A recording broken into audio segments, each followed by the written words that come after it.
లోకాసు సువార్త 2:7 తన తొలుచు కుమారుని పొత్తుగుడ్డలతో చుట్టి. రే బుజ్జి ఆగండి, అరే మీరు ఆగండి రా అమ్మ చదువును.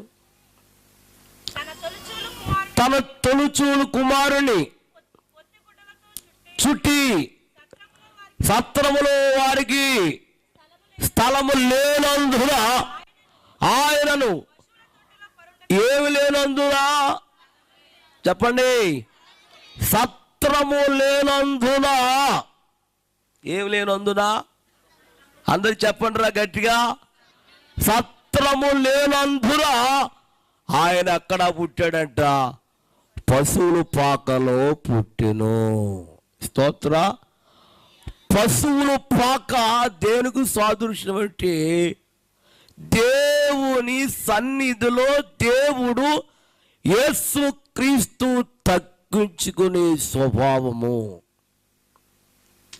ఏమండి, యేసేపు మరియమ్మ గారు అమ్మా స్థలం ఏంటమ్మా, స్థలం ఏంటమ్మా అని చాలా స్థలాలకు చెప్పండి తిరిగారు, కానీ ఎవరు కూడా వాళ్ళకి ఏమివ్వలేదు. చెప్పాలి గట్టిగా. అంటే వారందరూ యేసయ్యకి ఏమివ్వలేదు, హృదయం ఇవ్వలేదు. అన్నిటికీ హృదయం ఇస్తావు నువ్వు, అన్నిటికీ హృదయం ఇస్తావు, కానీ యేసయ్యకి హృదయం ఇవ్వలేకపోయావు. ఆయన ఏం కోరుకునేవాడు తెలుసా? నీ హృదయం కోరుకోవాలనుకున్నాడు, నీ యొక్క ఇల్లు కోరుకోవాలనుకున్నాడు, నీ మనసు కోరుకోవాలనుకున్నాడు, నీ హృదయాన్ని కోరుకోవాలనుకున్నాడు. అయితే ఆయన ఎవరి హృదయం కోరుకున్నాడు తెలుసా? ఇవ్వలేదు.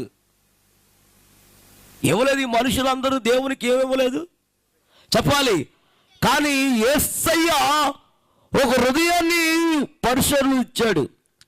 ఎవరి హృదయం అంటే అసలు ఆ పశువుల పాకలు ఏ ఊరిలో ఉంది? బెత్లెహేములో ఉంది. ఆ బెత్లెహేము ఊరు ఎవరిది? దావీది.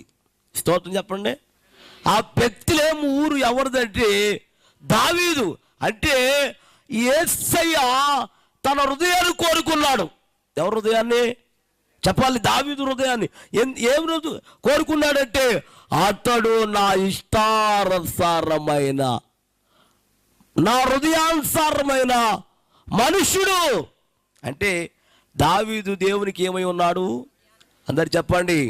అందుకని ఆ ఊర్లో పుట్టాలని దేవుడు నిర్ణయించుకున్నాడు. ప్రియులారా, పశువుల పాక ఏమైపోయిందంటే చెప్పాలి దేవుని రాజ్యముగా మారిపోయింది. అది అక్కడ